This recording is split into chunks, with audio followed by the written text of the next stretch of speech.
편하게 해드려서 내가- 예 시작합니다. 그거 꽂아놔요. 혹시 방해될까봐. 시작한 거예요? 네.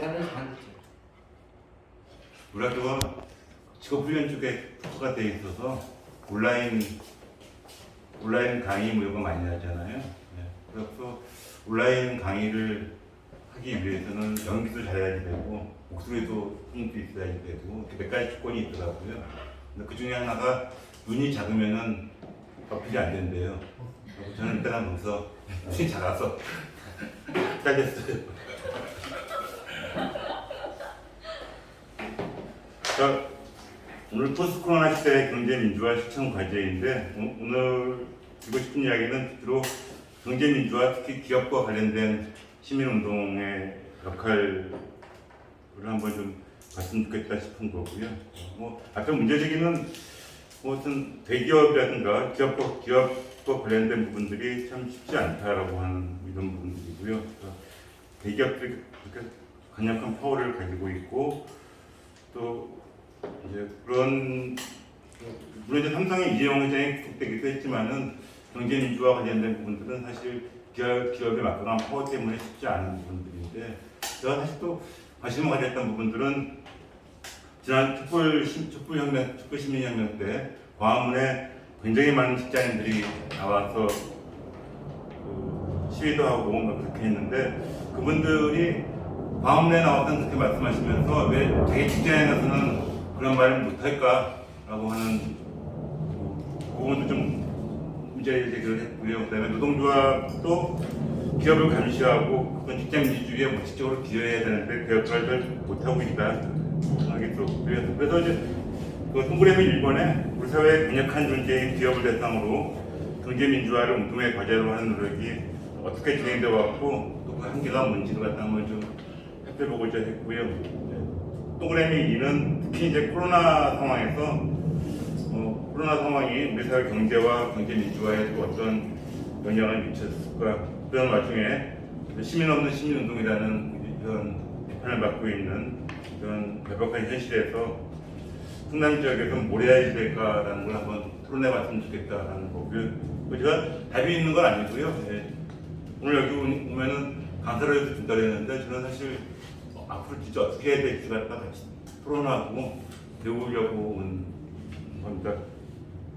일단 포스트 코로나에 대한 얘기가 있어서 포스트 코로나로 인한 사회 경제 변화 양상 이번에 보면은 양극화 양상이 더 심해진다, 취약계층 문제가 더 커진다, 다문화 문제가 더 복잡해진다. 이 문제는 상당히 많이 나와 있는 얘기고요. 이 페이지 위에 있는 그림이 ILO에서 나온 그림인데 코로나19 위기로 계층에 따른 불평등이 더 심해진다라고 하면서 여성, 비공식 노동자, 자영업자, 그다음에 비정규직, 청년 이 사람들에 대한 불평등이 더 심화될 거다라고 이야기를 하고 있고요. 아마 충남의 경우에는 다문화가 굉장히 큰 문제일 것 같고요. 아마 천안은 아니지만 아산에 고려인 마을도 있고 그러잖아요.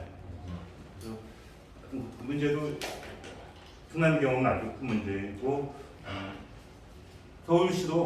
서울시도 서울연구원에 한번 갔었는데 좀 약간 위협을 주려고 그런 발언을 한 건지 모르겠는데 2030년이 되면은 광화문에 촛불 시위하는 사람들이 들어서는 게 아니라 그 다문화 가정의 아이들 한 지금으로부터 한 2, 3년 후면은 엄청나게 서울을 많이 몰려드는데 다문화 1세대의 아이들이 졸업하고 취업할 시기가 다 됐거든요.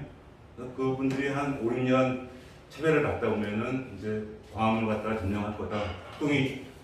특별한 말은 뭐지만 일어날 거다라고 하는데 그 부분도 여전히 이제 코로나 때문에 더 심각해집니다. 그다음에 1페이지 밑에 온라인으로 대별되는 디지털 경제 가속화 이건 다 아시는 얘기들이고요. 이게 디지털 전환, 4차 산업혁명 이게 가속화되는 코로나 때문에 더욱 가속화됐는데 현재 우리나라가 그 공장 자동화율이 그 공장에 자동화 로봇이 들어가 있는 비율을 따지면은 세계 2위거든요. 2위하고 굉장히 압도적인 차이예요. 그러면 만배 비율 이렇게 따지면은 우리나라가 60 정도 되는데 이득인 국가가 30 정도거든요. 우리나라가 자동화에 대해서는 굉장히 앞서 나가 있는데 코로나 때문에 더욱더 심화될 거다. 디지털화가 또 스마트 공장이 심화되면은 일자리가 또 줄어요. 예, 그 문제가 참 큰 문제이다라고 하는 거고요. 이 페이지에 들어가서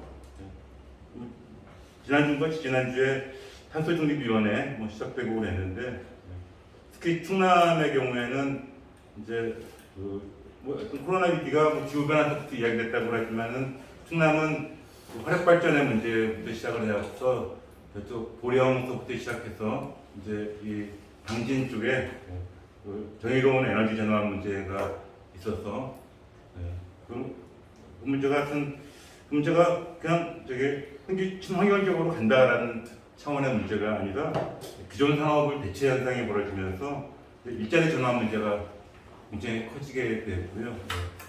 그래서 예를 들면 지난번에 충남에서 발표한 거를 보니까 화력발전에 있는 사람을 빼가지고서 전기자동차에다가 취업시킨다라는 얘기를 해서 이거야말로 전형적인 특성 공무이다라고 이제 했는데 화력발전에다 퇴직하시는 분들이 다 50, 60이고요. 또 화력발전에다가 집어넣는 석탄 가지고 와서 넣고 많은 사람들은 이제 운송하고 항만 노동자들이고 이런 사람들인데 그런 사람들 갖다가 전기자동차 회사에다 집어넣는다는 건 좀 말이 안 되는 얘기인데 그냥 자연스럽게 하더라고요. 그 문제가 충남에서 그게 큰 문제가 될 것 같다. 그 다음에 이 페이지 두 번째 동그라미에 사회적 거리두기, 사회 심리적 차원의 거리도 떨어지게 되는 심리적 거리가 좀 거리두기 현상이 생기게 되고 온라인 세상에서 있는 사람들 또 공동체 정신이 줄어들고 개인주의적 사고가 팽배해지고 시민 운동을 하기에는 딱 부적합한 그런 시기가 되고 더군다나 요즘에 MZ 세대가 공정성 문제에 거론하면서 뭐가 문제인지는 잘 모를 정도로 이제 좀 부담스럽고요. 그 다음에 전염병에 대한 생활 활동 면역 반응은 이제 혐오거든요. 원래 혐오가 있어야지 예방을 하고 조심하고 이렇게 되는데 이게 인식 오류 때문에 저도 학교에 있지만은 너무 잘생긴 사람이 또는 예쁜 사람이 공부를 잘할 거다라는 착각을 갖다 하게 되거든요. 그런 것처럼 못생긴 사람은 확진자 내지는 코로나 보균자일 가능성이 있다라고 암암리에 생각을 하게 되면서 그런 식의 인식 오류가 혐오 현상들을 갖다가 많이 불러일으키게 될 거다. 그렇게 되면서 혐오 현상이 벌어지게 되면은 보수적인 논리로 흘리게 돼요. 그래서 보수적인 성향 내지는 자유로운 사고방식이라든가 이런 것들을 갖다가 덜 선호하게 되고 창의적, 예술적 이런 거 덜 선호하게 되고요. 두범을 깨트리지 않고 그냥 순응하는 경향, 정치적으로 보수화되는 경향들이 코로나 이후에는 상당히 있을 것 같다라고 하고 있고요. 그런 차원의 이제 인식이고요. 사실은 이제 요약하다 이야기했지만 MZ 세대를 코로나를 기회로 해서 성찰의 기회로 삼아가지고서 MZ 세대를 끌어안고 무언가를 해야 되는데 코로나 이후에 상황들은 그다지 녹록지는 않은 것 같다라는 말씀을 드리고요. 경제도 안 좋아지고 그다음에 한 페이지 아래쪽에서는 경제민주화 관련 기업 운동의 흐름에 대해서 좀 살펴보고자 했고요. 첫 번째는 교실련 이야기입니다. 1980년대부터 경제정의 운동을 시작을 했고 경제정의 연구소도 있고 물론 지금도 있고요. 경제정의 기업상을 시상하고 경제정의 지표를 만들고 기업을 평가하고 사실상 기업 운동의 첫 출발이었다라고 이제 시작을 할 수 있을 것 같습니다. 근데 사실은 이제 정보가 제한적이 되어서 시그널 효과를 주는 게 굉장히 중요한데 이제 객관적이고 공정한 선정 이런 거는 계속 문제제기가 있긴 있었어요. 그렇지만 이제 그 당시에 무소불위의 기업 전성 시대인데 그 당시에 경제정의라는 깃발을 들었다는 것만으로도 큰 역할이 있었다라고 평가할 수 있을 것 같고요. 교신회상 토론이기 때문에 더 자세한 내용은 더 하면 번데기 학교에서 준비하는 해서 예. 어쨌든 그 경제정의에 관한 것들은 꽤 있었고 이걸 하면서 사실은 저도 참 고민이 많이 들었던 게 요즘에 이제 ESG만 이렇게 하니까 사회 책임을 잘하는 기업이 이익을 많이 올릴까? 라고 하는 생각들을 갖다 하게 되면은 그래서 사회 책임이라는 건 뭐 긴장이라든가 연탄나라고 하는 게 아니라 진짜로 이제 노동자에 대한 것도 잘하고 뭐 이렇게 잘 장담은 못하겠어요. 그러니까 경제정의 기업상을 받은 업체들이 도산하는 경우가 좀 많았었어요. 예전에 기산을 비롯해가지고서 그래서 그게 우연일까 아니면은 어떤 관계가 있을까라고 하는 거는 항상 계속 고민이고 뭐 연구를 한다고 해도 연구 자료를 찾아도 관계가 있다는 데가 있고 없다는 데가 있고 막 그래요. 네. 근데 그렇긴 한데 환경 지표가 좋은 데는 이익을 올려요. 주가가 올라가고 그 현상은 항상 벌어지거든요. 그 현상도 환경을 잘했기 때문에가 아니라 그 기업에 현금이 있어갖고서 시설 투자를 하면은 환경이 좋아지고 그거를 나중에 주가라든가 이런 데 반영이 돼가지고서 사람들이 뒤늦게 깨닫는 거죠. 그러니까 결국은 돈이 있으니까 환경 지표가 좋아졌고 그래서 주가가 올라가고 뭐 이런 현상들이 거꾸로 된 거예요. 거꾸로 그런 현상들이 있었다고 하고요. 두 번째 단계는 2000년대 초반에 기업 감시 운동하면서 사회 책임 요구에 대한 것들이 좀 있었었어요. 그래서 그 당시에 2003년도에 기업의 지속가능 보고서가 처음 이제 삼성 SDI에서 만들어지고 이렇게 하면서 이해관계자의 요구를 반영한 사회 책임의 결과가 그러니까 제대로 된 지속가능 보고서를 써라라고 하고 그 제대로 된 지속가능 보고서를 쓰도록 촉구하고 감시하고 뭐 이런 운동들이 좀 있었었고요. 네. 아시다시피 지속가능 보고서는 GRI 가이드라인으로 쓰여지는데 엉터리가 굉장히 많아요. 그래서 이런 것들을 시정하기 위한 운동들이 좀 있었습니다. 지속가능 보고서에 대충 GRI 가이드라인에 따라서 90% 정도 우리는 다 답을 썼다라고 하고 있는데 우리가 제대로 이제 눈을 뜨고서 자세히 보면은 10%도 안 되는 경우들이 꽤 많이 있었어요. 그다음에 저 등기한 것 중에 하나는 삼성의 지속가능 보고서에 삼성전자의 백혈병 문제가 완전히 해결됐다라고 지속가능 보고서에는 쓰여 있었는데 그 보고서가 나올 당시에도 강남의 삼성역 앞에서는 시위가 계속되고 있었거든요. 그러니까 되게 사과, 보상, 재발 방지 이 세 가지 이슈가 삼성 백혈병의 이슈였는데 재발 방지는 합의가 됐어요. 근데 보상하고 사과는 해결이 안 된 상태에서 지속가능 보고서에는 모든 게 다 해결됐다라고 이제 울리는 그런 문제들도 있었었어요. 그래서 이제 그런 식으로 사회 감사, 회계 감사, 회계사랑 회계 감사하듯이 그런 지속가능 보고서의 감사를 제대로 해야 된다. 뭐 이렇게 쭉 했는데 실제로는 그닥 효과가 있었는지는 잘 모르겠어요. 뭐 저게 몇천 개 막 이렇게 확 늘어나지가 않고 몇백 개 차원에서 그냥 머무는 상태가 됐고 그다음에 공기업 경영평가에 그게 들어가니까 확 늘었다가 경영평가에서 또 빼니까 또 줄고 뭐 이런 그런 게 있었었고요.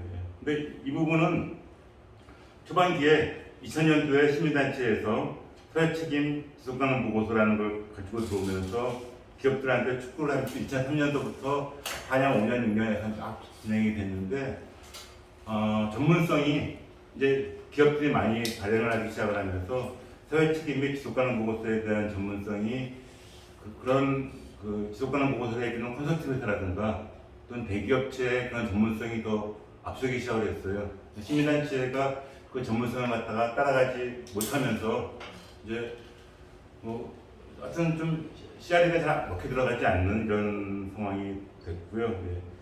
그 와중에 이제 전문성이 좀 강화가 된 데는 국제민주연대라든가 이런 데들은 기업인권 네트워크라고 해서 변호사라든가 뭐 이런 사람들을 통해서 해외 진출한 한국 기업들에 대한 기업 인권 문제 이런 거를 다루고 있는 데는 좀 있고요. 근데 여기서도 보면은 그 해외 기업의 인권이라든가 국제 인권 이런 문제를 다루는 변호사라든가 그런 교수라든가 이런 사람들의 전문성을 빌려가지고 사는 경우들이 좀 많이 있었고, 예.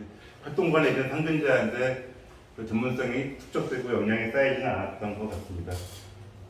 세 번째는 기업 정보 공개 운동이고요. 정보 공개 운동이었었고, 그래서 여기는 이제 참여연대도 처음 시작을 했었어요. 그래서 기업 정보를 갖다가 자본시장법을 개정을 하자. 그래서 지금 회계정보 일색으로 공개를 하게 되어 있는데 여기에 이제 그런 사회적인 정보들도 좀 그 자본시장법에 담겨서 기업 보고서에 담길 수 있도록 하자라고 하는 차원으로 이제 진행이 됐었고, 당연히 이제 사회책임의 차원만이 아니라 이제 그 투자자라든가 주주들도 아예 권리가 있기 때문에 그런 사회집도가 포함되는 건 당연한 일인데, 이거는 국회에서는 굉장히 많이 논의가 됐는데 아시다시피 어떤 반대가, 사측의 반대가 경영 측의 반대가 너무 심해가지고서 쉽지 않은 모양이고, 현재는 정보공개운동은 정부라든가 공공기관에 대한 청구는 가능한데 기업에 대한 거는 잘 되지가 않고 있어요.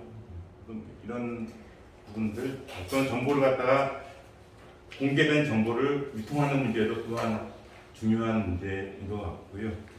그래서 저도 여기 관련되어 있었는데 삼성 백혈병에 관련된 정보를 갖다가 정리를 해서 전 세계에 4,500개 사회책임 투자하는 회사에다가 다 보냈거든요. 그랬더니 사회책임 투자 포트폴리오에서 삼성 걸 다 뺐어요. 근데 당연히 돼야지 우리는 생각을 하는데, 이제 너 한국 사람 맞냐부터 시작해서 약간 이제 그런 좀 부정적인 이런 인식들도 좀 있었고요. 네 번째는 5페이지의 넷째 단계에는 다양한 시민운동 분야와 지속적 연대를 통한 대응이고요. 이제 이슈 발전도 있고 여러 가지가 있는데, 그런데 한국 기업 행동을 감시하는 시민운동, 환경단체, 안전, 백혈병, 세월호, 땅콩회왕, 갑질 119 이런 것과 같이 연대해서 대응해야 되는 문제들도 기업운동에서 다행히 해야지 될 문제다 생각이 들고요. 근데 이제 이거는 이렇게 일회성으로 하는 것들은 단계적인 전망이 좀 없어서 이거는 어떤 식으로든지 간에 좀 지속적인 차원에서 해야지 되는데, 뒤에도 나오지만 충남의 경우에는 정의로운 전환 이런 차원에서 환경, 그 다음에 또 일하는 시민의 참여 플랫폼 이런 차원에서는 노동운동 이런 데들과 연대해서 할 수 있는 일들이 많이 있을 것 같다. 다섯 번째는 이건 제가 하고 싶은 얘기인데, 일터민주주의 좀 확산했으면 좋겠어요. 직장인의 생활세계 속에서 부조리를 찾아내가지고서 개선하는 운동으로 좀 기업운동이 나가야 되지 않을까. 그래서 미투운동, 직장내 괴롭힘, 성희롱 이런 차원들이 한 번씩 이슈가 되고 가라앉고 이슈가 되고 가라앉고 이러는데, 시민단체가 이거 지속적으로 좀 받아가지고서 좀 생활운동으로 좀 전환해 나갔으면 좋겠다 싶고요. 거기 밑에 있는 거는 이제 민주주의 사회가 되고 있는데 왜 직장 가면은 비인간적인 대우를 받고 월급의 대가가 월급이 노동의 대가가 아니라 괴롭힘이라든가 갑질 아니면 욕먹는 것의 대가인가 하고 하는 이런 문제제기들이 좀 있어 왔었어요. 그래서 잘 따져보면은 기업운동과 관련된 활동을 하는 데들은 꽤 많이 있는데, 상당 부분도 각계전투하는 경우들이 많이 좀 있는 것 같고요. 갑질 일부도 마찬가지였던 것 같고요. 또 지금 현재는 그 연구자들도 예를 들면 노동연구원에서도 작년도 연구 과제가 일터 민주주의를 어떻게 확산할 것인지에 대한 문제였었고요. 또 괴롭힘 관련해서는 많은 데에서 이제 많이 지원을 하고 있고요. 근데 그 페이지에 보면은 이제 경제민주화 관련된 기업운동의 한계 뭐 이런 거를 보면은 그래서 이제 경제 정의, 사회 책임, 정보 공개, 지배구조, 산업 안전 내지는 괴롭힘 뭐 이런 거를 가지고서 부분적이나마 이제 기업의 변화하는 동력을 만드는 그런 성과는 있었는데 이제 이게 일회성 사업으로 진행되는 한계들이 많았던 것 같고요. 첫 번째 한계는 맨 처음부터 이 문제가 계속됐던 거였는데 기업 운동 내지는 경제민주화 관련돼서 시민단체가 무언가를 하기에는 정보의 한계가 제일 큰 것 같아요. 기업이 이거 영업비밀이다라고 해버리면은 할 말이 없고요.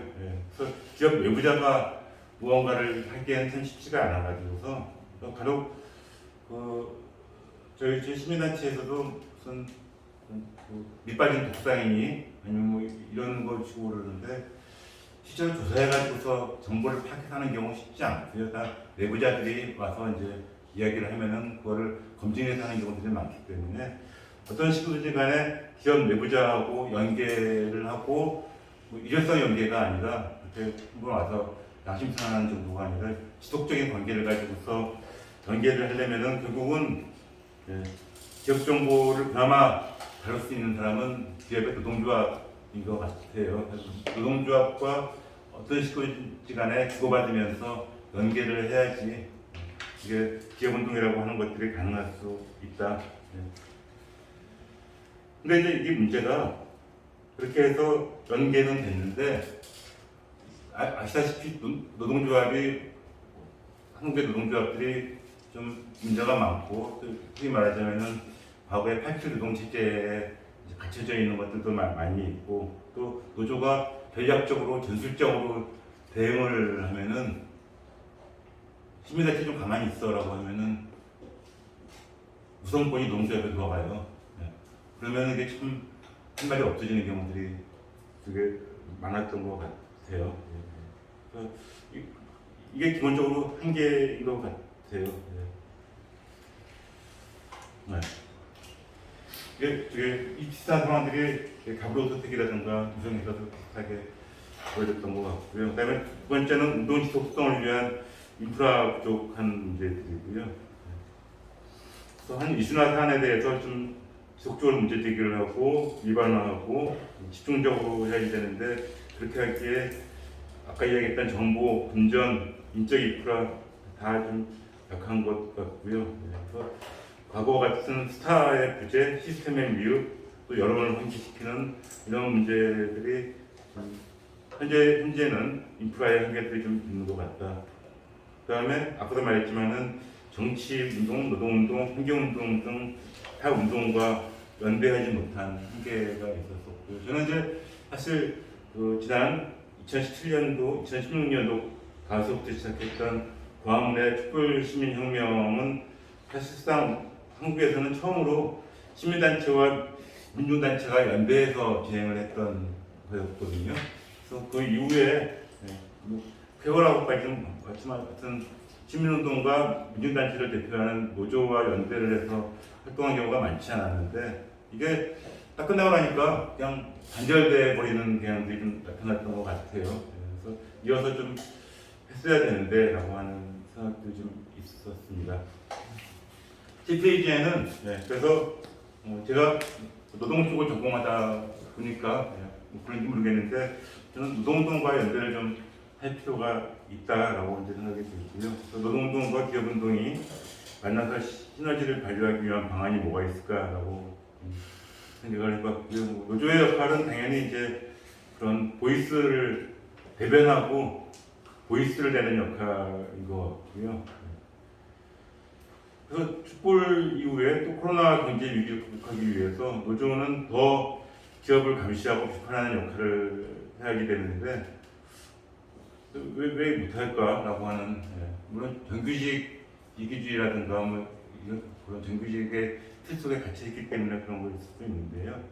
이게 생각보다 되게 강해요. 그래서 우리가 흔히들 인국공 이야기를 하는 것, 인천국제공항에서 정규직들 이야기하는 상황도 그렇고요. 청년들하고 이야기가 많이 다르기도 하는데 뭐 이런 문제들부터 시작해서 어떤 정규직에 대한 생각이 좀 많이 다른 것 같아요.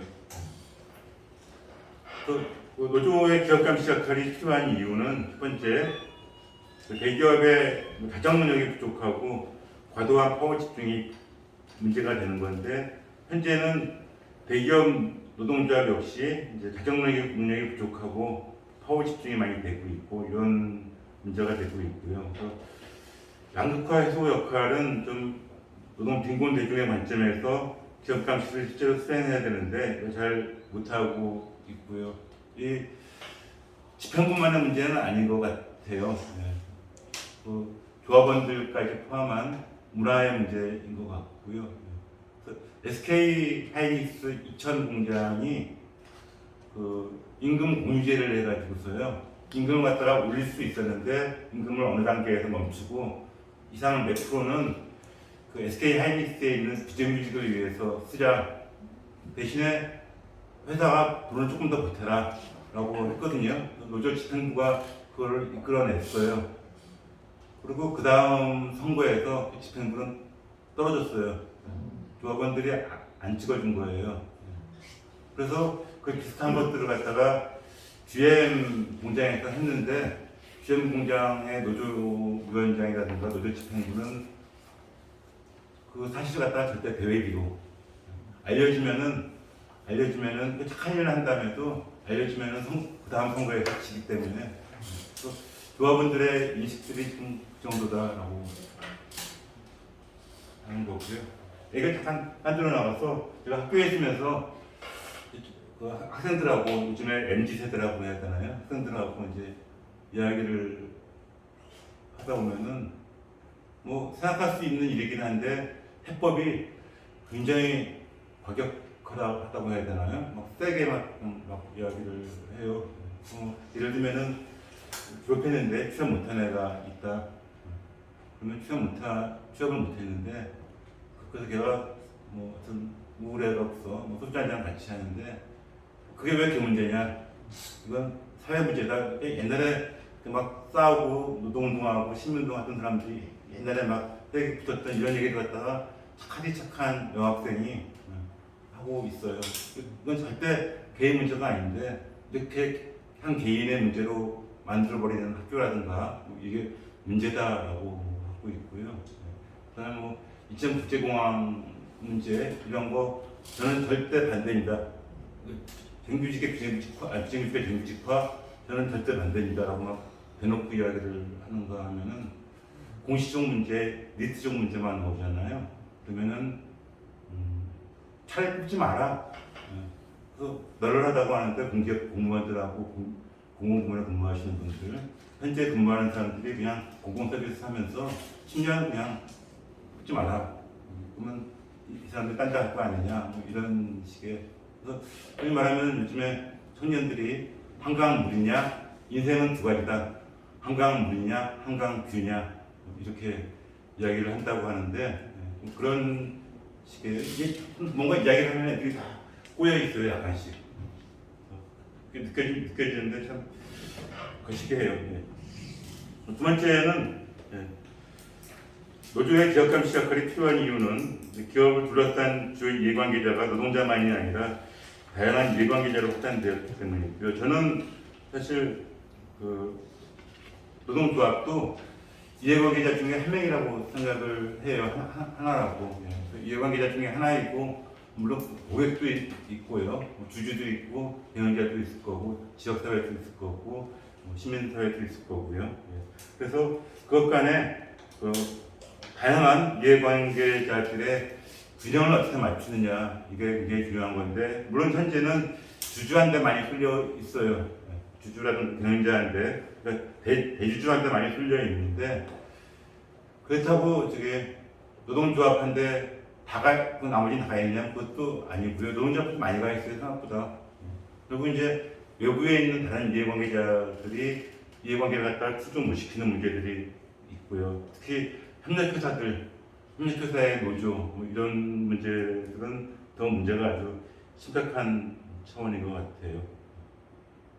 그래서 현재는 주주의 힘이 비대해진 기형적 생물체인데 이거를 이제 현재는 노조랑 같이 힘을 연대해서 이거를 억누르지만은 어느 순간이 되면은 노조하고 또 다시 이제 각을 세우고 이제 해야지 되는 상황들이 올 거다라고 생각이 듭니다. 그래서 현재로는 노조가 주도가 돼서 할 수 있다면은 다양한 이해관계자의 목소리를 담아야 되는데 이게 안 되면은 이제 시민단체가 도와주고 연대를 해서 이해관계를 조정해주고 하는 역할들이 있을 것 같죠. 제가 지금 함께하는 시민행동을 하면서 함께하는 시민행동은 그냥 지금 뭐라고 그러죠? 단체예요, 단체. 그냥 단체고 법적으로 법인이 아니거든요. 근데 법인을 하나 어떻게 다 만들었어요. 네. 법인이 좋은기업센터라는 걸 만들어서 좋은기업센터 또 운영을 하고 있었어요. 좋은기업센터를 갖다가 왜 만들었느냐 하면은 그 유한 킴벌리가 한참 잘 나갈 때요. 유한 킴벌리 지속가능 보고서도 만들고 유한 킴벌리는 또 이해관계자에 대해서 상당히 잘하겠다라고 여러 가지 이야기도 많이 하고 있는 이런 데로서 유한 킴벌리가 다른 나라의 사례들도 보고 그래서 이해관계자 라운드 테이블 갖다가 만들고자 했어요.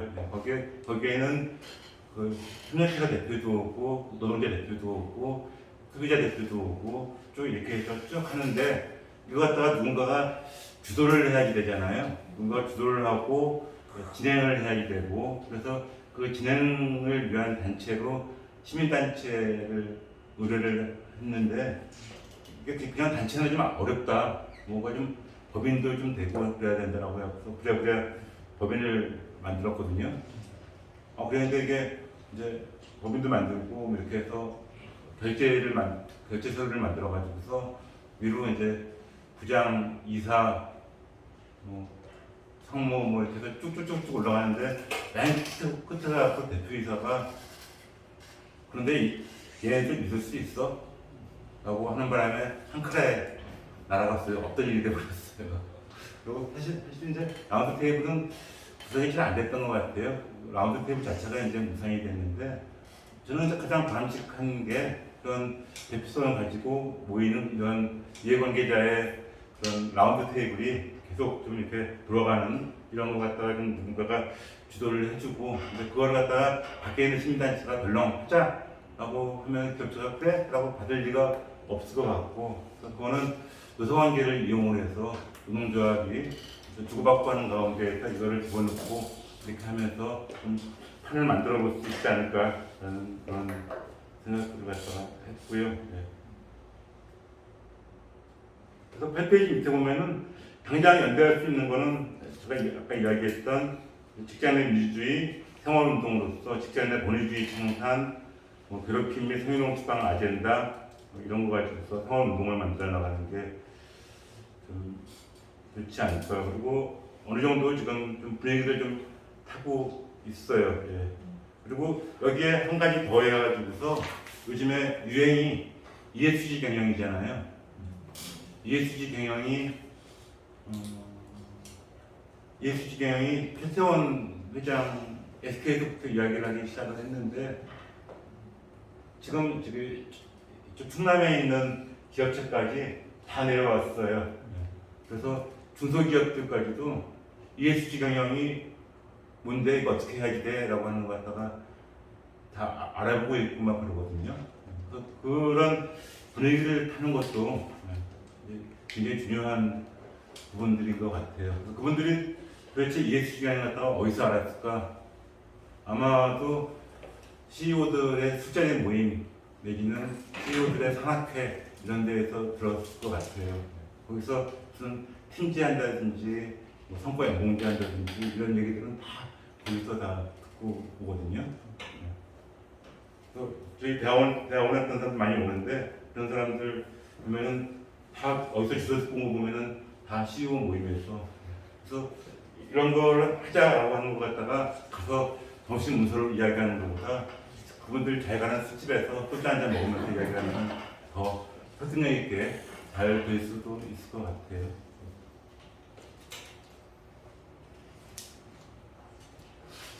저 이사관리, 사람관리 이게 전공인데요.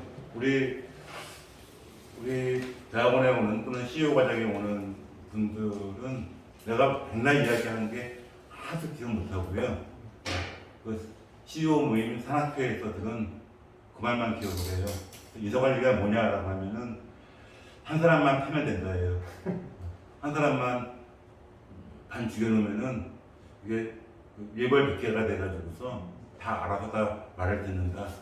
이사관리가 별거 있냐? 한 놈만 죽여면 된다. 그게 아주 머리에 꽉 박혀 있어요. 내가 아무리 얘기해도 그 CEO 모임이 굉장히 중요한 것 같아요. 아마 그쪽에서 ESG 경향이 확 커진 것 같아요. 지금 충남의 경우에는. 그 페이지에는 당장의 시청 과제로서 아까 이야기했던 그런 연대 과제, 일터민주주의, 일하는 사람들의 참여 플랫폼 이런 걸 신단체가 좀 주도하면 좋겠다. 그 다음에 특히 충남에서는 정의로운 전환이 쟁점이 되고 있고 정의로운 전환의 기금 운영과 관련된 부분들도 문제가 되고 지금이 있어요 현재. 그래서 이런 쪽과도 환경단체와도 연대를 해서 물론 이제 환경에 대한 문제는 아니고 석탄 활용을 하는 기업 또는 그 재생에너지 하는 기업 이런 기업들이 얼마나 경제 정의에 부합하는지 감시하고 이런 기업들은 어떤 사회 책임도 하고 정보 공개도 해야 된다, 투명해야 된다 이렇게 접근할 수 있을 것 같고요. 그다음에 의제개발 과제로서는 아까 제가 이야기했던 ESG 경영에 대해서 충남 지역에 확 커지고 있어서 오히려 저게 그 유행 패션이 되고 있어서 그래 그럼 ESG 경영 도입해라. 대신에 제대로 하는지 이행 점검 갖다가 시민단체가 해주겠다라고 하면서 의제를 갖다가 만들어 나갈 수 있을 것 같아요. 그다음에 이제 뭐 하청 문제라든가 뭐 이런 문제들이 있어서 그러니까 지금 이제 그 문재인 대통령이 의원 시절에 발의했던 사회적 가치 기본법이 있거든요. 그 사회적 가치법이 영국과 독일의 법을 갖다가 따라서 만든 법인데 말이 사회적 가치법이지 실제로는 조달법이에요.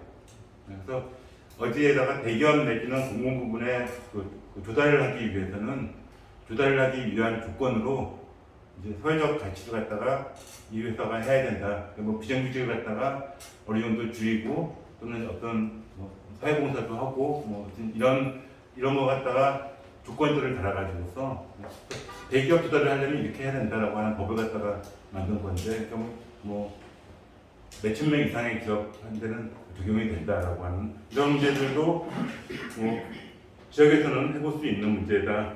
그다음에 산재 문제, 건강법 문제 이 문제도 굉장히 중요한 문제들인 것 같고요. 저도 이제 한번 해보려고 꽤 애를 썼는데 또 환경 관련된 법이 풀려가지고서 유해화학 물질 매입이라든가 이게 지금 동네 공장 있고 집 있고 아파트 있고만 있었는데 거기에 꽤 있거든요. 또는 뭐 건강지도, 산재지도 뭐 이런 걸 갖다가 현재 나온 정보를 할 수 있다라고 하는데 쉽지 않더라고요. 이렇게 하면서 정보 공개 청구를 하고 뭐 이렇게 하면서 이런 것들도 하나의 운동 아젠다가 될 수 있을 것 같다라고 하고 그다음에 지금 뭐 돈이 문제이긴 한데 ESG 학교 많이 들어갔어. 저도 요즘 많이 들어갔어. 그래서 그래 그럼 ESG 하려면은 돈을 조금씩 내가지고서 ESG 지금 만들자라고 해서 시민단체가 운영을 갖다가 좀 할 수도 있을 것 같고요. 그렇게 하면 이제 피드백도 하고 긍정적 선순환의 역할을 할 수도 있을 것 같습니다. 예, 꼼꼼하게 보지는 않았지만 한 따닥따닥 해가지고서 10페이지 갖다가 1시간 동안에 대충 펼쳤습니다. 질문도 좋고 또 논의할 과제 이런 상황들 말씀 주시면 같이 이야기하시죠.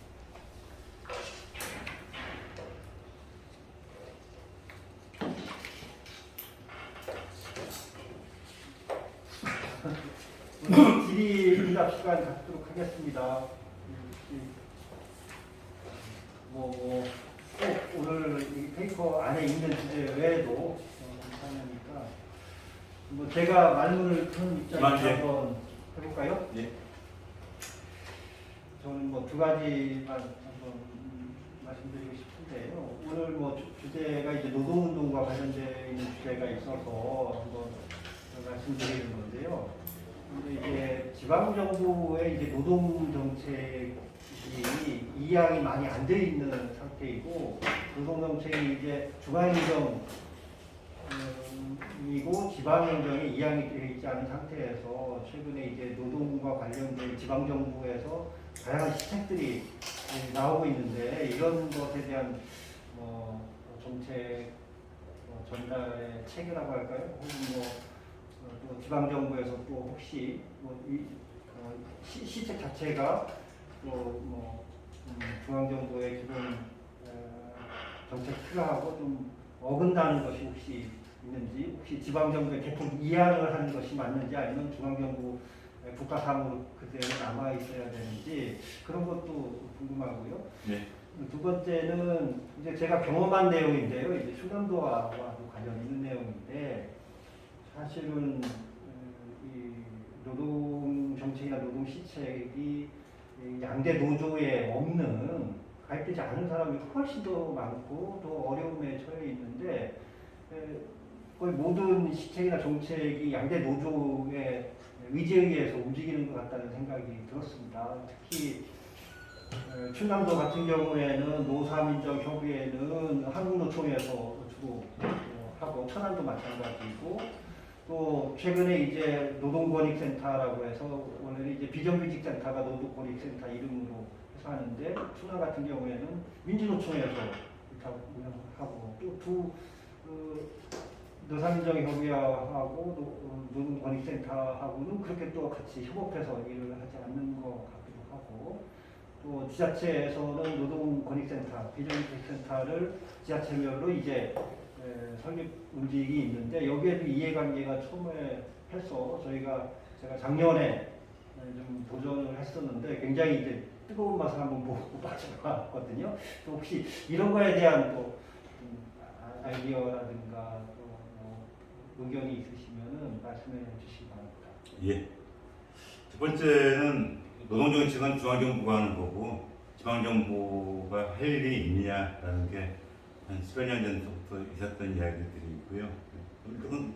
일단 거기에 대해서 말씀드릴 수 있는 거는 차기 정부에서는 논의가 될 거다라는 이야기고요. 그러니까 전면적은 아닌데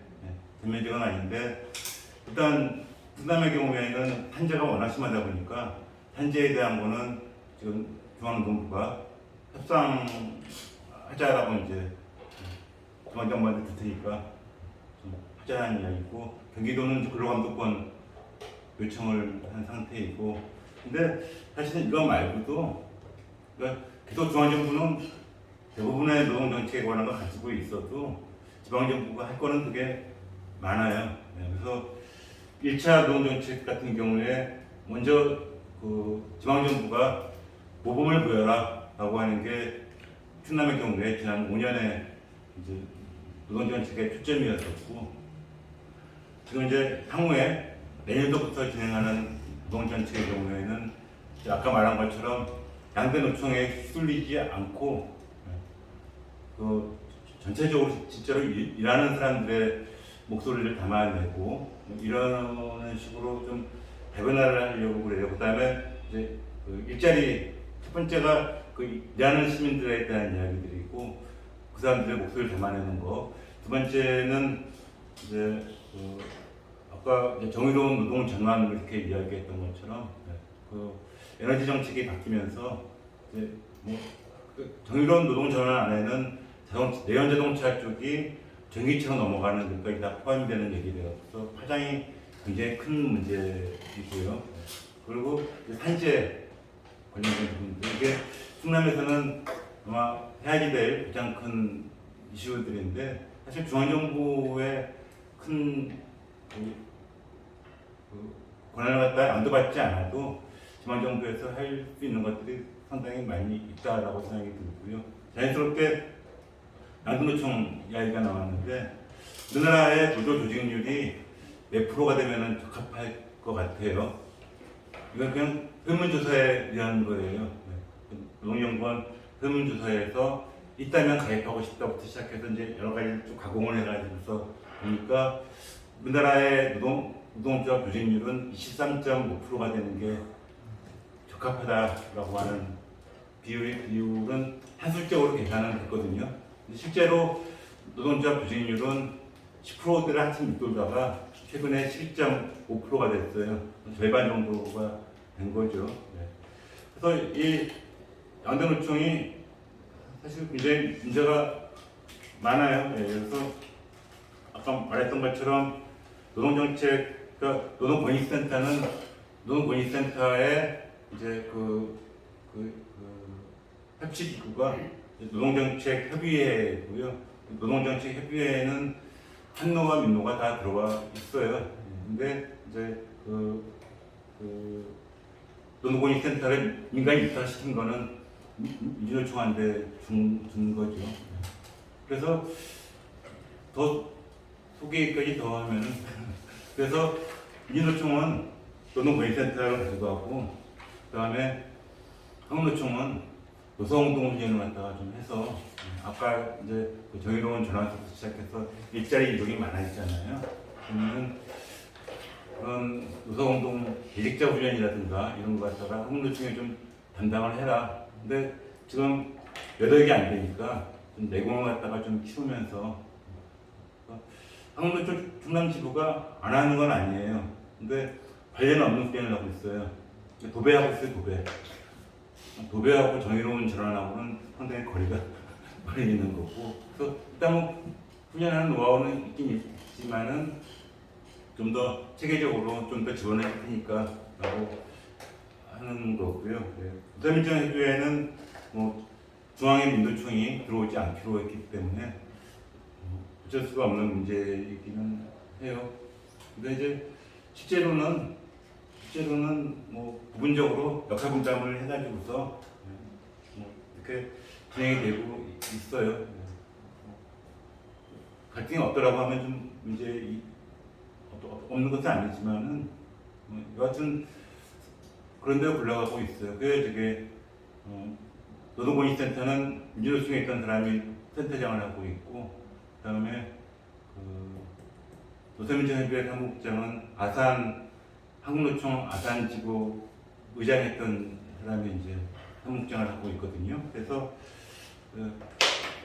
과거에 민주노총이 되기 전에 아주 옛날에는 천안정 씨를 비롯해가지고서 다 한국노총에 다 같이 있었던 사람들이거든요.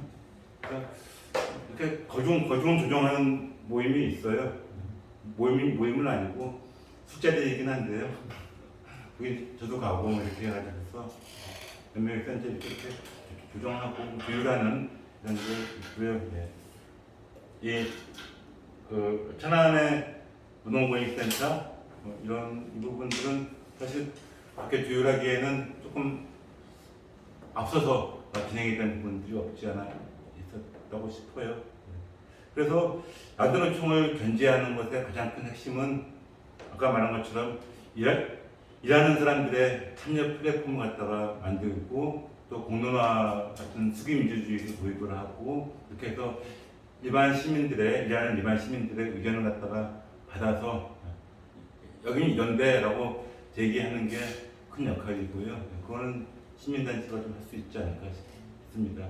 작년에 서울시 참여 플랫폼을 했는데 의제가 달라요. 양대노총이 제기하는 의제는 당연히 임금 평가 승진서부터 시작해서 고용 안전 문제라든가 이런 문제였는데 일하는 시민들이 제기하는 이슈는 말하자면 괴롭힘이라든가 생활 속의 이슈들이 되게 많아요. 조직 문화라든가 꼰대라든가 이런 식의 물론 임금이라든가 복지라든가 이런 문제도 있기는 있는데 그래서 그 비중이 좀 다르다라고 생각이 들어요. 그래서 시민단체가 그런 일하는 시민들의 생활 속의 어려움들을 갖다가 담아내는 이렇게 하면서 생활 속의 일대 민주주의 운동을 해나가는 것 이 부분을 갖다가 저는 추천을 드리고 싶습니다. 저, 네. 쉬운 질문을 해주시고 예. 답변도 쉽게 해주실 것 같고요. 이제 일자리가 일자리라는 것이 이제 기업이나 뭐 노동운동이나 그 기초가 되는 건데 예.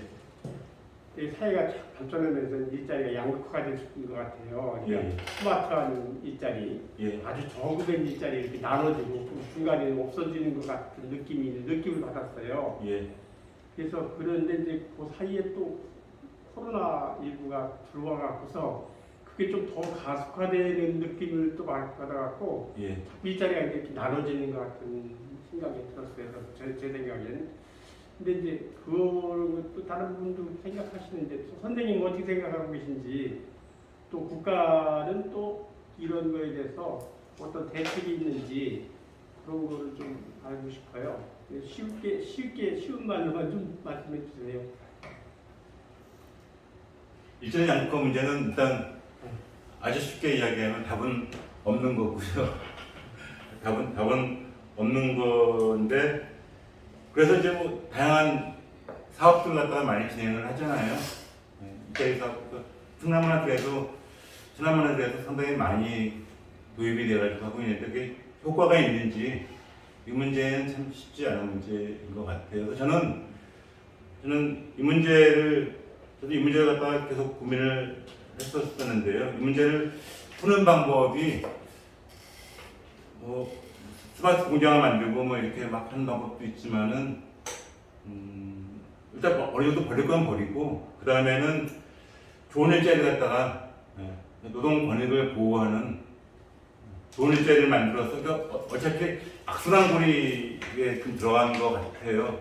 아니 사회가 지금 흘러가는 게 자꾸 일자리가 아주 스마트한 일자리고 첨단 쪽으로만 흘러가는 것 같고 예. 또 아주 저급한 막노동을 한다든지 예. 뭐 그런 거 가고 중간은 이제 옛날에 이제 우리가 쭉 해오던 중간에 제조업이라든지 이런 것이 조금씩 사라져가는 그런 느낌을 받았어요. 예. 최근에 들어와서 그래서 그 앞으로는 어떻게 흘러갈 때 어떤 식으로 더 흘러가는지 갈 것 같은지 그런 또 생각을 하고 계신지 또 그걸 여쭤보는 거예요. 예. 그리고 이제 국가는 또 그런 것도 생각하고 있는지 왜냐하면 중간에 일자리가 많이 없어지면 스마트한 일자리들은 뭐 사람들이 이렇게 많이 필요 없을 거라고요, 그죠? 그리고 저급인 일자리는 일은 많이 있을지 몰라요. 뭐 허드렛 일도 많고, 뭐 막노동하는 것도 많고, 뭐 청소하는 거 이런 거 많이 있어도 사실 그걸 해갖고서 벌어먹을 수 있는지 그게 또 고민일 거예요, 그죠? 그래서 그런 것이 눈에 보여요, 저는데 지금. 그래서 그런 걸 어떻게 국가는 어떻게 생각하고 있는지 선생님 어떻게 의견이 있으신지. 정부의 제일 큰 과제가 그거죠. 일자리 정책 과제고 양극화되는 문제가 결국 이제 양극화에서 비롯되는 문제인 것 같고요. 아까 말씀하신 거 동의하고 코로나19 때문에 더욱더 심화된다는 이야기를 들을 수 있을 것 같고요. 아까 했던 것처럼 비정규직 청년 여성 특히 충남의 경우에는 저 천안 아산 정보는 데이터는 안 뽑아봤는데 충남의 경우에는 대통적으로 그 경기가 안 좋아지면은 여성 실업률이 확 늘어났다가 경기가 좋아지면은 여성이 이제 되는 현상들이 있었거든요. 그래서 저 2006년, 7년, 8년 이쪽 뽑을 때는 충남은 되게 신기하다. 이렇게 여성의 그 고용률 등락이 심한 데가 없어요. 그 얘기는 여성이 경기에 버퍼링 역할을 해서 경기 안 좋아지면 여성 자르고 경기 좋아지면 다시 여성 뽑고 하는 게 그 현상들이 쭉 있어 왔었던 거고요. 근데 그 현상이 근래에 좀 줄었어요. 여성이 더 이상 버퍼링 역할을 안 하는 것 같다는 생각이 들고요. 지금은 그 역할을 갖다가 고려인들이 하는 것 같아요. 고려인, 외국인 노동자, 이분들이 이제 그런 역할들을 하지 않나 싶어요. 여성의 격차가 그렇게 심하지는 않아요, 현재는. 그러니까 어쨌든 그런 이주노동자들이 가는, 외국인 노동자들이 가는 이런 일자리는 기본적으로 쫙 깔리고, 그 다음에 실업자들 중간에 있고, 그 다음에 좋은 일자리 있고, 이렇게 되는 것 같아요. 현재 우리나라에 그 니트족이라고 하는 아무것도 안 하는 그런 실업자가 170만 명이에요. 170만 명인데 이 사람들에 대한 대책은 그냥 대충 룸펜처럼 놀고 먹는 사람들이거든요. 이 사람들한테 이제는 그 외국인 노동자가 가야 되는 이쪽으로 내려가라라고 말하기가 어려운 상황이에요. 절대 안 그렇죠. 그러니까 뭐 어쩔 수 없이 이제 그 기본소득 문제라든가 뭐 이런 식으로 갈 수밖에 없는 것 같아요. 네, 강의 잘 들었습니다. 또한 친구들 저희 어떻든 뭐 경제민주하고 뭐고 고르게 사람들이 잘 먹고 잘 살아야 될 거 아니에요. 네. 일자리가 더 있고. 옛날이나 지금이나 가장 중요한 것은 가장 중요한 복지는 일할 수 있는 복지가 아니겠어요? 일을 해야 뭐 임금을 받든지 아닐 텐데 몇 가지 의미가 드네요. 이게 수없이 귀에 따갑도록 들은 말이 경제민주화라는 말인데 저는 아직까지도 경제민주화가 도대체 뭐 하자는 건지를 개념이 들으세요. 그리고 시민단체 활동을 보이면 수없이 들은 얘기가 대기업의 횡포가 심하다. 직장민주주의가 필요하다. 과연 직장민주주의가 어디까지인지도 전부 명확하게 답을 해주는 사람은 못 들었어요. 주장하는 것도 이게 도대체 직장민주주의가 어디까지 가야 되는 것인가 하는 문제고, 직장민주주의가 그렇게 원하는 대로 됐다면 노동자들이 현장에서 노동 생산성이라든지 책무성이 100% 발휘될까? 그게 안 발휘되기 때문에 기업 경영자라든지 이 위에 있는 경영진들은 뭔가 좀 불편한 방법을 쓰거나 이렇게 그렇다는 얘기죠. 이러한 현상은 노조 내에서도 마찬가지 현상이 나타나요. 네. 노조 집행부하고 노조원들하고 사이에서도 노조 집행부들이 하는 행태는 대기업 오너가 하는 행태하고 똑같아요. 그렇잖아요. 제가 경험한 바도 똑같고 이게 전부 그 권력과 이런 그 구조 속에서 구조적인 문제 속에서 나타나는데 중요한 문제는 그 직장민주주의가 이런 필요하고 그 속에서 노동 생산성도 극도로 나타나고 또 일에 대한 책무성도 생겨나야 되는데 이게 직장민주주의라는 것을 추구하면서 노동 생산성과 또 책무성이 저하된다면 이거는 결국 사고라든지 생산성 기업의 어떤 그 생산성 저하로 가가지고 결국 최종적으로는 흉년이 드는 꼴이 된다는 말이에요. 그러면 결국 일자리가 나중에 파멸되고 기업이 망하는 이런 현상이 발생할 거다. 뭐 그런 의문인데 그런 거고요. 또 한 문제는 이게 옛날부터 지금까지 나는 이 현 정부가 경제정책이라든지 모든 문제에 참 면피거리를 참 크게 하나 얻었다고 생각을 해요. 이 코로나예요. 옛날 IMF 닥쳤을 때 90년대 후반에 세계 경제 위기가 닥쳤잖아요. 네. 이때 양극화가 심했어요. 해결사로 나타나는 사람들은 그 기업에 이런 그 M&A하고 해결사로 나타나는 일부 능력가들은요 봉급이 천문학적인 숫자예요. 물건이 플러스 수당까지 해서 그러다 보고 이제 국가 지출이 줄어드니까 그때는 다운사이징을 굉장히 요구를 했던 거죠. 네. 근데 지금 확대 무조건 확장이거든요. 일자리로 확장 일자리로 그래갖고 세금으로 풀겠다는 건데 한국이 세계 1위 디지털 자동화가 됐다는데 이 가속화가 코로나 때문일까? 디지털 자동화가 이게 세계 1위의 자동화율이 디지털 전환했다고 이제 말씀하셨잖아요. 네. 이 주 원인이 코로나 때문은 아니고요. 그러니까 아니 네, 아까 네, 네. 코로나 얘기를 하셨는데 네. 주 원인이 코로나 때문입니까? 왜 한국의 기업가들은 장사를 하거나 모든 사람들은 지금 자동화를 그렇게 서두를까? 실례로 내 친구들 기억하는 사람들도요. 틈만 나면 자동화로 돌아가요. 틈만 나면 자동화로 돌아가거든요. 일례로 한 친구는 자동화를 서둘렀어요. 그 9명 정도 고용을 하는 거 지금 4명밖에 아니에요. 자동화를 싹 하고 나서. 근데 생산성은 훨씬 더 높아졌다는 말이죠. 그리고 또 하나는 뭐냐면은 이 친구의 여유도 더 생겼어.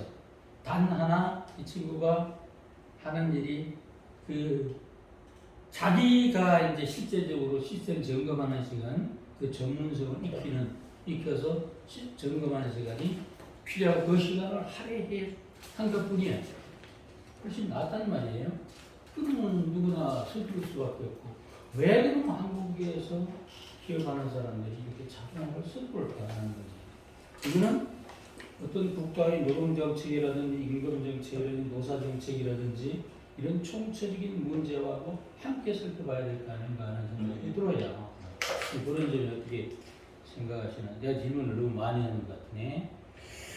정의로운 에너지 전환이라는 충남 화력발전 얘기. 도대체 이 정의로운 에너지 전환이 뭘까? 어떻게 하는 게 정의로운 에너지 전환이냐? 네? 예를 들어 화력발전소에서 내가 정년퇴직할 때까지 일정 금액을 거의 고용돼 있으면은 일정 금액 연봉 5천만 원이라고 합시다. 연봉 5천 원을 받고 내가 55세는 60세까지 거기 직장 생활을 하면서 또 정상적인 임금 상승률에서 내가 퇴직할 때 되면 6천만 원이 될 수 있다는 가정하에 생활에 가는데 이거 폐쇄로 됐어요. 그럼 이 사람들은 다른 데 가면은 객이 된단 말이죠. 객이 되는데 이게 굉장히 심각한 문제예요. 고용 문제는.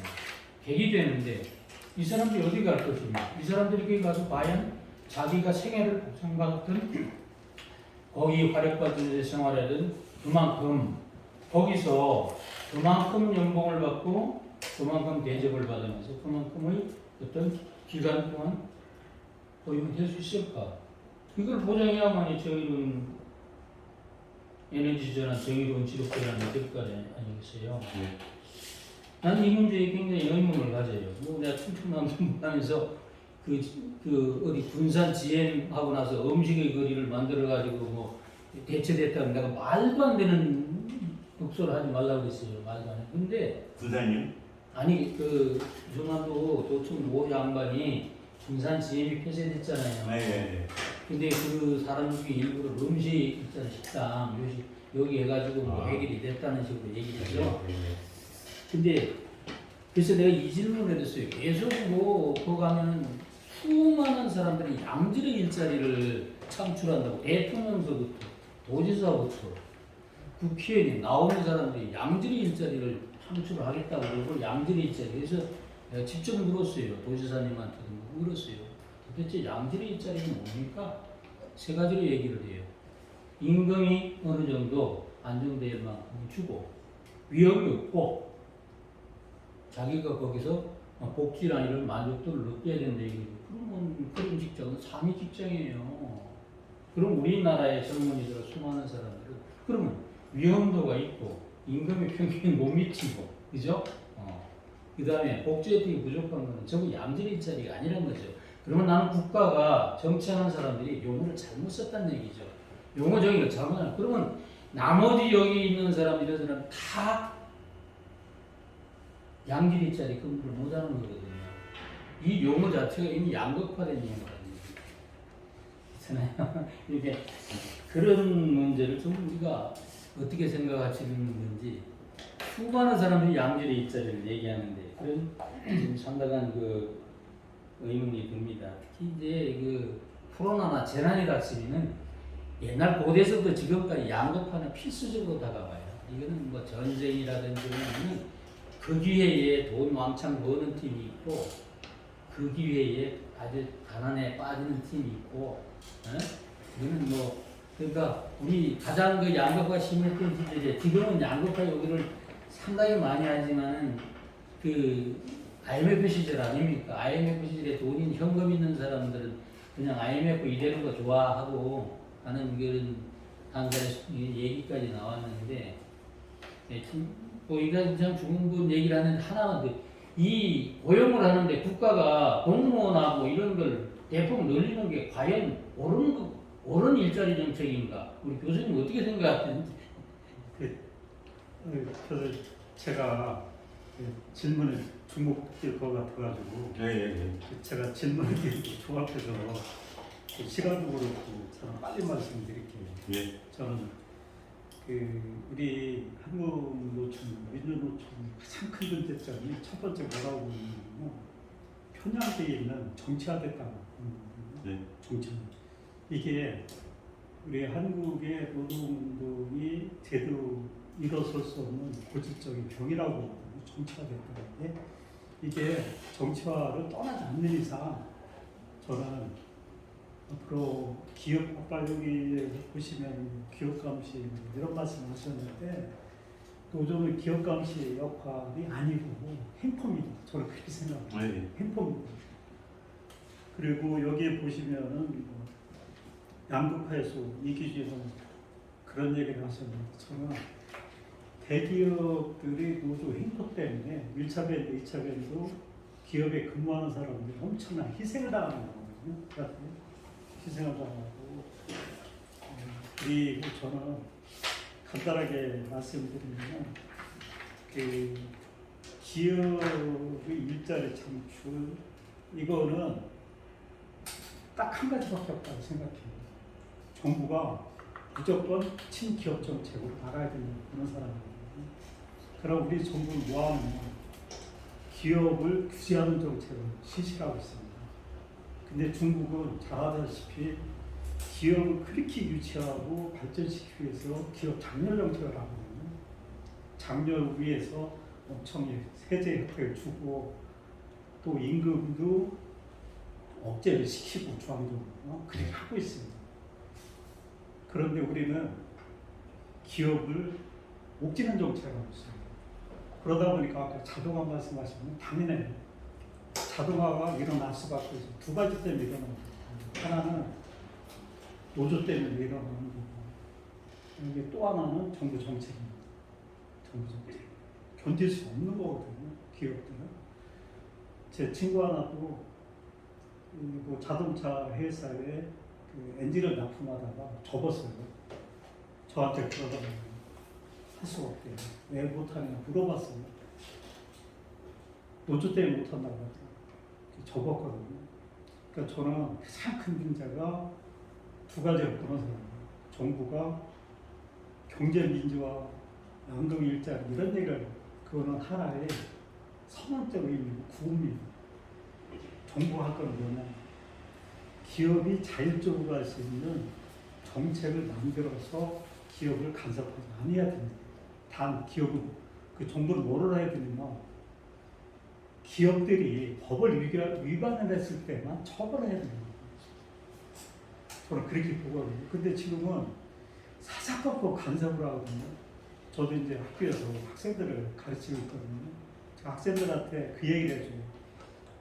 너희들이 집에서 생활을 하고 있는데 가정에서 만약에 동사무소 와가지고 아침에 몇 시에 가고 밥은 어떻게 먹고 또 아침 끝나고 먹고 나서 출근 어떻게 이런 거 간섭한다고 생각해봐. 사람이 살 수가 없는 거라고. 그게 정부가 이렇게 하고 있다고 어떻게 보면 참 저는 안타까운 그거라고 봐요. 그러고 틈만 나면 정년유착이 해야 되는 제가 학생들한테 그래요.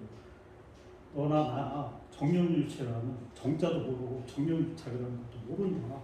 모르는데 정년유착 누가 하느냐 이거죠. 권력 가지고 있는 사람들 하는 거거든요. 근데 틈만 나면은 우리 국민들을 이용을 하거든요. 나쁜 놈들은. 언제? 선거 때 그렇게 해요. 그래서 제가 사람들을 속지 말라고. 정경유착을 한 사람들은 저 사람들이 만들라고 했어요. 저 사람들이. 우리 여기 있는 사람들은 정경유착, 예를 들어서 국회를 들어가 누구 만나는 정치를 만난다든지 어디 기업에 들어갈 수도 없고 허락도 안 해주거든요. 이런 사람들이 무슨 정경유착을 안 했냐 이거죠. 자기들이 그렇게 해놓고 국민들의 호도하는 행위를 하고 결론적으로 말씀을 드리면 우리 경제 발전을 위해서는 노조의 정치화가 없어진다고 보고 그다음에 정부는 친기업 정책으로 나가서 기업이 자율적으로 할 수 있게 돼야 됩니다. 저는 그렇게 한번 의견을 말씀하고 질문을 말씀하신 것처럼 노조의 위주의 정부 정책 다 문제이고요.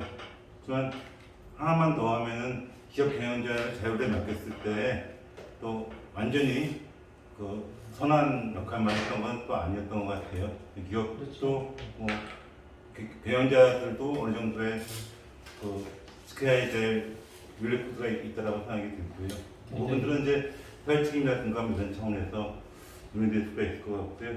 저는 오늘 그 경제민주화의 정체성, 시장민주주의의 정체성 이런 논의보다는 이제 어떤 시민단체로서 지속 가능하기 위해서 어떤 활동을 하면서 유지를 해야지 되고 어떤 활동을 하면서 가야 되는지 이런 차원에 좀 초점을 맞췄던 거고요. 저도 경제민주화가 뭐냐부터 따지기 시작하면 참 쉽지 않은 문제인 것 같고요. 네.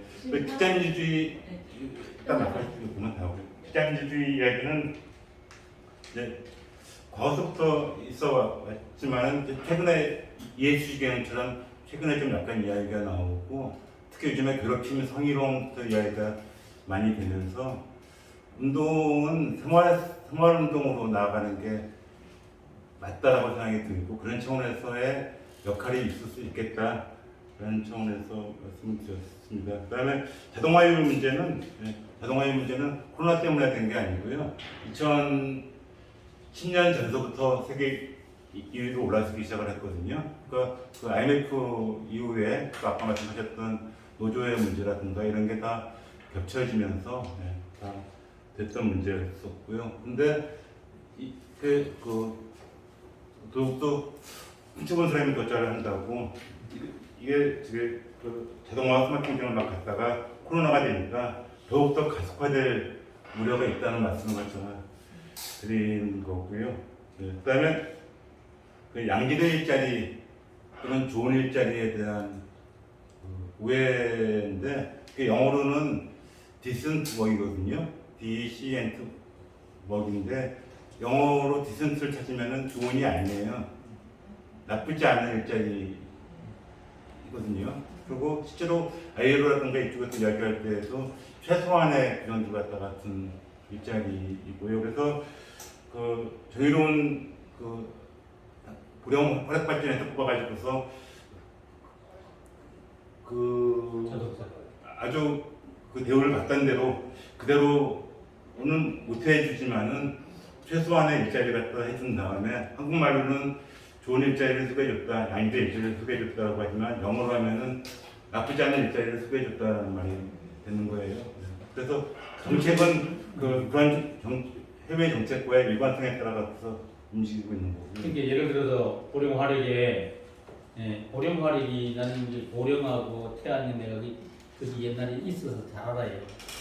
태안 지역에 태안 그 서구 발전이 태안 군에 기여하는 기여도가 어마어마합니다. 예?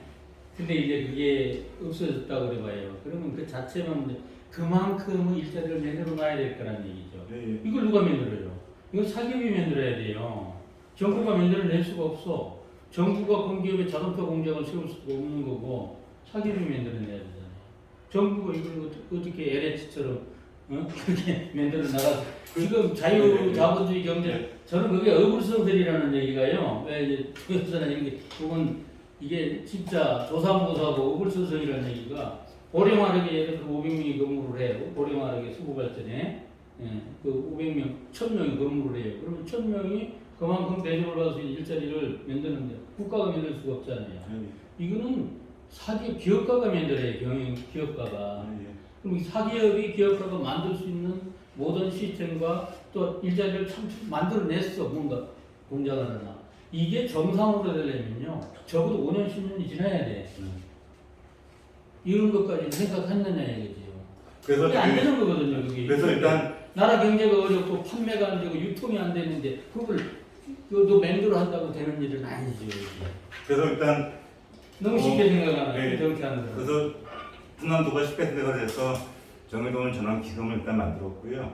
그 다음에 올해서부터 중앙정부에서 그 부분으로 100억씩 5년간 500억을 지원을 해서 좀 아이디어를 발굴해가지고서 좀 할 수 있도록 지원을 이렇게 하고 있어요. 그게 고용 안정 현재 대응 패키지 사업이라고 해서 충남이 올 초에 신청을 해가지고서 그 몫으로 5년간 500억을 받았는데 그 비슷한 돈들이 계속 지원은 될 것 같아요. 물론 이제 일자리를 만드는 건 기업이에요. 정부가 그거 갖다가 할 수 있도록 분위기 잡고 이렇게 틀 깔아주고 이렇게 하는 거죠. 판단을 만든다든가 정주 역할을 만든다든가 뭐 이렇게 하고 이런 식으로. 예. 네, 선생님. 저는 그 의제 개발 과제, 저희가 시민단체다 보니까 저희도 뭔가 이런 활동을 계속 해야 저희 단체 유지가 되잖아요. 어차피 뭐 ESR 뭐 경영이 대세라면 저희 그 충남 같은 경우에는 솔직히 저희 아산 천안 같은 경우는 거대한 삼성이라는 기업이 있잖아요. 네. 이 반도체가 분명히 수준기에서 분명히 뭔가가 나쁜 것이 나올 것 같은데 저희 환경단체가 있긴 하지만 여기에 대해서는 건드리지 않고 있거든요. 교수님의 자료 중에서 유해한 물질 지도나 건강 지도, 산재 지도 등의 그 이슈를 이렇게 좀 만들어서 지도를 만드는 좋다는 의제가 있잖아요. 네. 과연 우리나라에서 과연 이러한 사례가 있는지, 어느 단체가 뭐 만들었다든지 이런 사례가 혹시 있나요? 해외라든지. 해외는 있는 것 같고요. 네. 제가 어떤 걸 보고서 한번 아마 경천 갔다가 어딘가에도 경기도에서 넘어가지고서 부양 아파트 옆에 공장 들어오고 하면서 문제가 됐었는데 우리 주변에 그런 유해화학 물질들이 있는 게 환경부에서 꽤 전부 공개가 됐어요. 네. 그래서 그리려면은 그릴 수 있다라고 하긴 하더라고요. 근데 네. 그게 뭔지를 갖다가 모르기 때문에 어마어마한 것 같은데 과연 이걸 실시하려면 예. 어마어마한 전문가들도 있어야 될 것 같아요. 그렇죠. 예, 전문가들도 혹시 있고 사례가 있다면 좀 쉽게 없어요. 국내는 없어요. 국내는 네. 그 환경단체랑 이렇게 모이는 모임에서 그런 걸 한번 해보자는 아이디어 차원에서의 이야기는 설렁설레되다가 그렇죠. 그럼 네가 해라라는 말이 나올까 봐서 약간 사그라들었던 것 같아요. 왜냐하면 삼성에서 분명히 반도체에서 지금 굴뚝에서 연기가 나와요. 근데 우리 일반인은 연기라 그러지만 걔네들은 수증기라고 말하거든요. 네. 근데 과연 그 수증기가 수증기일까? 분명히 영향이 있을 텐데 아무도 누군가 조사하지 않아. 근데 그거는 상당히 검증하기 어려운 그렇죠. 거고요. 거기는 일단 검증 가능한 것만 모아서 해도 데이터 구조가 가능하다는 말씀입니다. 원래 거기는 수증기는 확실하다고 그러고 하여튼 그 옆에 배방사 그 천정거기 산에 꼭대기에 자주 올라가면은 입지가 기가 막히게 선정이 되어 있어요. 수증기가 엄청 많은데 주변에는 몰라요. 거기 그 삼성 디스플레이가 명암리로 해가지고 그 갈산리로 해가지고 이게 산으로 사방 100% 둘러싸여 있잖아요. 완전히 둘러싸여 있어. 거기 섬이야. 근데 이 산 그 왜 탕전 면상에서 그 배방 탕전 둘레길을 1코스에서 5코스까지 만들어 놨어요. 그게 삼성이 지역으로 해서 1코스 꼭대기 올라가면 많이 보이는데 수증기가 엄청 올라와요. 근데 그게 너무 높이는 안 올라가고 거기 이제 올라오는데 연기는 아닌 것 같아. 한참 바라봐도 연기는 아닌 것 같아. 수증기는 엄청 올라가요. 대기업이 산재하는 곳이 맞아요. 아산하고 천안은. 네? 아산과 천안 지역은 대기업이 산재하는 곳이 맞아요. 어마어마한 대기업들이 있는 아, 네, 곳이거든요. 최소한 이 지역 시민단체라면 환경에 대해서 좀 고려한다면 그런 걸 지도를 하나 만들어서 시민들한테 강력하게 뭔가 어필을 한다면 저희 시민들한테도 좋을 것 같고 저희 단체도 좀 시민들을 위해서 뭔가를 쉽지 않은 것 같아요. 네, 지원할 수 있는 것 같아서. 저 반도체 공장에서 제일 많이 쓰는 건 불화수소예요. 네, 네. 불화수소는 그게 굉장히 독극물이거든요. 네. 그 일본에서 우리가 수입하려고 그러다가 거기서 일본에 안했다는 그 불화수소거든요. 근데 그거는 굉장히 독소가 심해요. 근데 그런 거를 반도체에서 닦는 거였어요, 세척에. 최적지. 예. 그게 무지하게 많을 거라고 해요, 이게. 근데 이게 수증기로 내보내는 이렇게 어디서 디스퍼전이 돼야 돼요. 이렇게 확산이 우리로 확 많이 올라가서 이게 굴뚝이 굉장히 높아야 돼서 거기서 디스퍼전 돼서 농도를 낮춰서 이렇게 떨어져 가야 되는데 아마 지금 가보시는데 거기는 굴뚝이 그렇게 높지 않죠. 그게 그 정도면은 대체적으로 굴뚝 높이는 여기 이제 그러니까 아산 신도시 그 보면은 LH에서 그 뭐죠 그 열병 아파트 하는 거 그 네, 굴뚝보다 여기 높아요. 그 굴뚝보다 높아요. 그래요? 그 굴뚝이 너무 낮아요. 최소한도로 열병합 발전 이런 거 하려면은 자꾸 그 시민들이 그 어디서 그럼 자기들도 쓰레기 안 써야 돼. 그러니까 시위만 할 일이 아니라 적어도 굴뚝을 100m 이상 올리라든지 뭔가 이런 거를 해야지. 계속 우리 지역은 안 된다 그러면 이 전국이 쓰레기로 넘쳐나가고 어떡할 겁니까 이게. 나는 몰라요. 나는 그러지 아예 그냥 산속에 가서 옛날처럼 자연인으로 살든지 자동차 몰지 말든지. 이게 굉장히 이율배반적이에요. 환경운동하는 사람이 디젤차 쓰고 그거 타고 다닌단 말이에요. 그거 안 되거든. 그렇잖아요. 이게 화력발전소. 근데 거기 굴뚝 높아요. 높은데 불화수소차가 나는 거기 그 옆에 내가 농사를 짓잖아. 예. 그러니까 불화수소차가 가끔 대형 탱크로리가 들어가요. 요새는 올해는 못 봤어. 저는 그 탱크로리가 들어가요. 그거 차 들어갈 때는요. 어떨 때는 대형 차 들어갈 때 에스코트까지 해요. 이 불화수소가 거기만 쓰지 않고 시내에 독도 쓰는 데 많아요. 그런데 그 관이 굉장히 얼비설비해서 거기가 몇 단계를 거쳐서 올라간다는 거야. 그게 물어봤죠. 근데 이 불화수소를 거기만 이제 물론 그 기후실과에 참 중요한 얘기인데 그거 연구할 학자들이 환경 그 예를 들어서 지도를 그려야 되는데 그 예산은 누가 주며 그걸 그려가지고 돈이 되겠어요? 환경부에 가가지고 뭔가를 예. 국가가 하지 않으면 요새 솔직한 얘기로 워낙 자본주의 사회에서 여유비 없이 일을 하니까 이슈를 만들어서 뭔가 안 보호해야 되네. 되지 않을까. 예. 어려운 환경 거기 지금 거기 어느 정도냐면요. 아니 지금 내가 조금만 더 얘기할게. 거기 앞에 거기 앞에 저수지가 있어. 저수지 조그만 게. 조그만 저수지가 있는데 거기 산책로를 기가 막히게 만들어놨어요. 건너. 그게 지금 올 봄부터 거기 대대적인 정비 정화 작업을 해. 그 무슨 냄새가 나냐면 거기 저수지 물이 굉장히 그 내려가잖아요. 내려가는데 굉장히 악취가 나. 지금 이제 지금 벌써 몇 달에 한 6개월 이상 그 정화 공사를 해요. 근데 그 악취가 왜 나겠어요? 결국은 공장에서는 폐수하니겠어요. 폐수 정화가 덜 됐단 얘기지. 이게 이제 뭐 그래도 뭐 그쪽 지역 사람들은 거기 많이 가요. 나는 거기 산책 2번 가고 안 가. 악취가 하도 나서.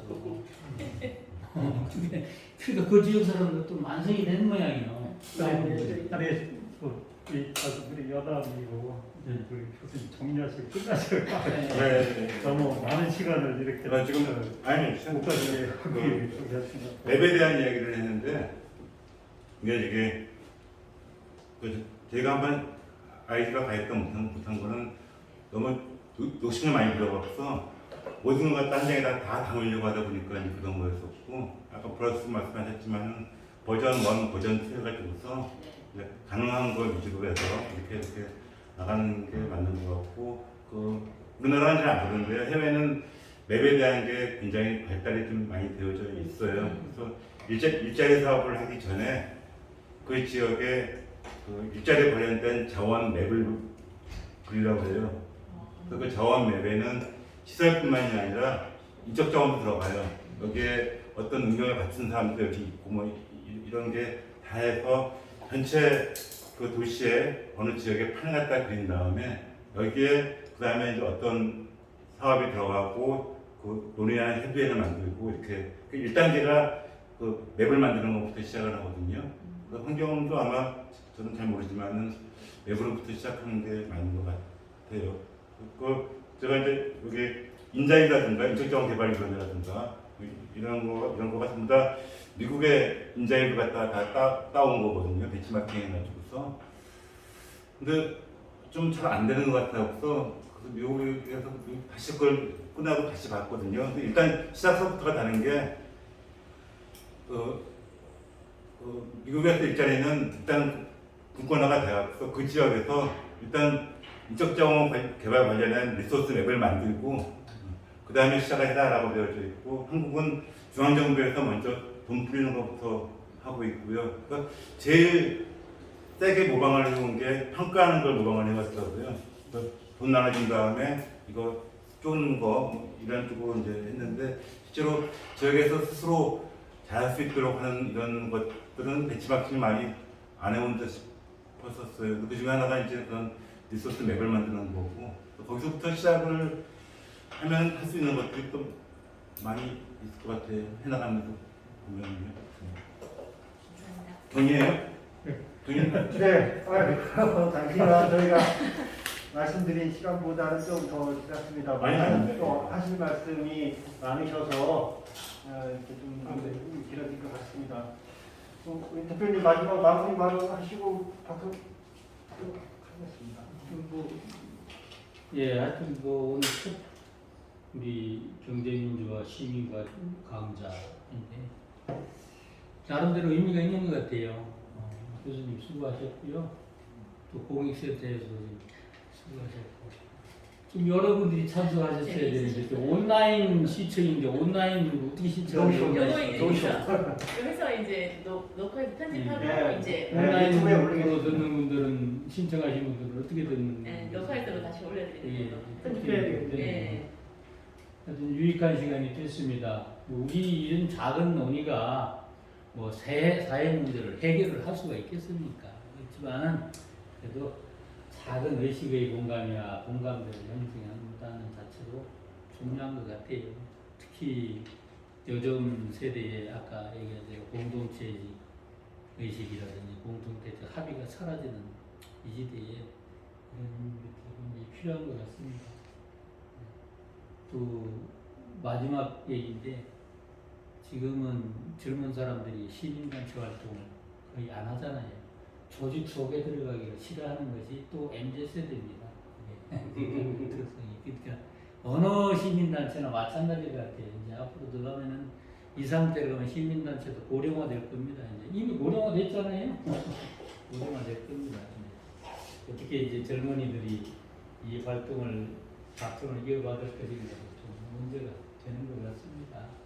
좋은 강의 감사합니다. 네, 좋습니다.